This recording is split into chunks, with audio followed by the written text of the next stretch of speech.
The first horror film is credited to Georges Méliès, a French filmmaker. His films feature monsters, ghosts, devils, and other assorted spirits, which would become staples in the horror genre. His earliest films include Le Manoir du Diable and also The Black Imp. In the 1920s, we see films like The Cabinet of Dr. Caligari, directed by Robert Wiene, and also Nosferatu, directed by F.W. Murnau. Both of these films are power hitters in the German Expressionist movement and will go on to visually shape the monster movies of the 1930s and also the film noir movies of the 40s. 1930s, sound has entered the chat, adding a new level to horror. The German directors have moved to Hollywood and go on to shape the golden age of monster movies. Audiences will come to find themselves relating to and are being seduced by the monsters here. The effects are still very practical in films like Frankenstein, Dracula, King Kong, Freaks, and The Mummies. In the 1940s, horror takes a back seat and film noir picks up. We still do get films like The Wolfman though. He's one big bad wolf, bad wolf.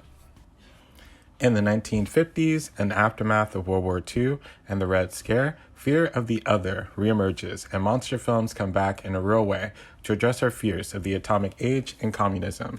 Special effects are still very practical in films like Godzilla, Creature from the Black Lagoon, Them, Invasion of the Body Snatchers, and my personal favorite from this era, The Blob, which gave me nightmares for years.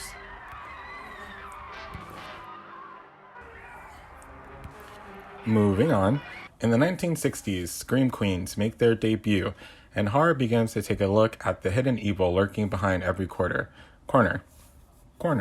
We see this in films like Psycho, and also Night of the Living Dead, which is also an interesting look at racial tensions that arose at the time after several high-profile assassinations, and it's released before the MPAA film rating went into effect.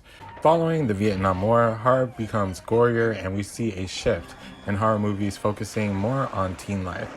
In films like The Texas Chainsaw Massacre, The Black Christmas, Jaws, Carrie, Halloween, and Alien, which creates a new trope that will be utilized for years to come, the final female. In the 1980s, slasher films make a splash on the box office. Effects are very practical, but advances in technology allow for a more graphic and realistic presentation. In films like The Shining, Poltergeist, Nightmare on Elm Street, and The Fly, which some consider as a metaphor for the larger AIDS epidemic happening at the time. In the 1990s, as we see an increase in true crime documentaries and evils in humanity, we see these anxieties reflected in films like Misery, Silence of the Lambs, Tales from the Hood, The Craft, and later in The Blair Witch Project, which would begin a totally new genre of found footage minimal horror. As we enter the 2000s and a climate of the war on terror, films began to revisit fears of an eventual doomsday, and movies like 28 Days Later, Dawn of the Dead, and The Mist.